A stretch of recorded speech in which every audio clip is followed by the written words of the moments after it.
the federal government has an obsession with efficiency. So, which makes sense, right? We want to spend taxpayer money appropriately. And that works really well in commodities. And as much as we love being in the innovation space, most of what government does falls into the commodity space.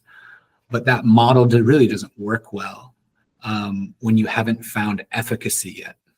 And so like the explore phase is really about finding what works, right? What has efficacy? And you have to find what works before you go about making it efficient. Otherwise, somebody quoted earlier, right? Like you're optimizing something that never should have existed in the first place. And I think there's a real challenge here that I saw it with the software factory community where like senior DoD leadership came out and said, well, we have too many software factories. We got to go down to one, right? We have too many platforms. We got to go down to one. We've got too many whatever. Got to go down to one. And there's this obsession with like getting everything down to one. Only one programs can't compete.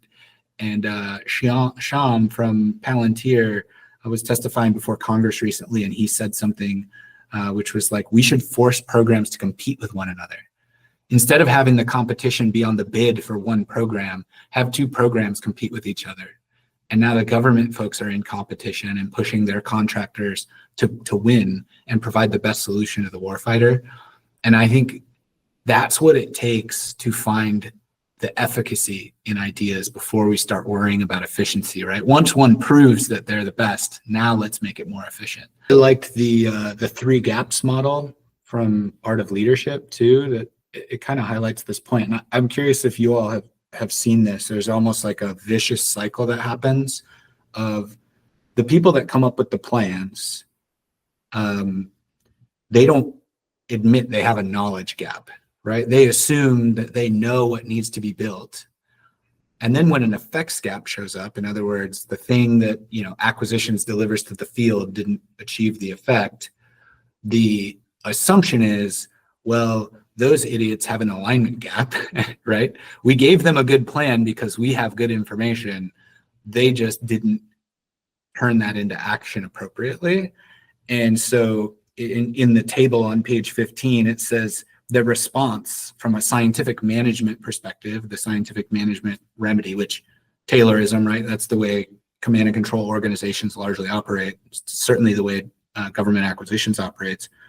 The remedy to that is, well, I'll just give you more detailed instructions, right? And this is where we see over the course of the last several decades that the DoD instructions and, DoD 5000, all of these things that govern acquisitions, as well as the specs themselves for the systems we're building, everything just keeps getting more and more and more detailed.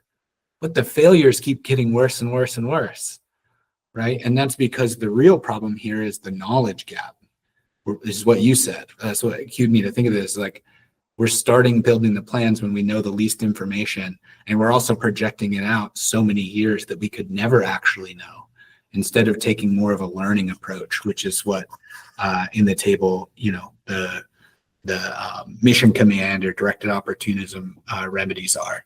So I think it's just interesting to see that play out. Is like, I assume that I didn't have a knowledge gap, therefore you have an alignment gap, therefore I'm going to give you even more instructions. And it just creates this vicious cycle of worse and worse outcomes. Fault and responsibility don't go together. And like, sometimes that sucks, but even when things aren't your fault, you still might have to take responsibility for them. And responsibility here meaning like the ability to respond, or just to respond. And I think it's like, when you're the change agent in an organization, it's not your fault that everything's broken, that people are siloed, that in some cases they have knowledge gaps, skill gaps, alignment gaps, like everything, right? But in this case of bridging, kind of what you were saying is like that empathy. If you really have empathy, it means you're going to build the bridge, where I think a lot of times we either say like, oh, I expect them to meet me halfway, or even like, I'm doing my part right, I expect you to do yours, and more of like a bully pulpit approach and talking down to people. I see a lot of that happen in the innovation community, which I also empathize with, because it's a lot. You already got a lot on your plate.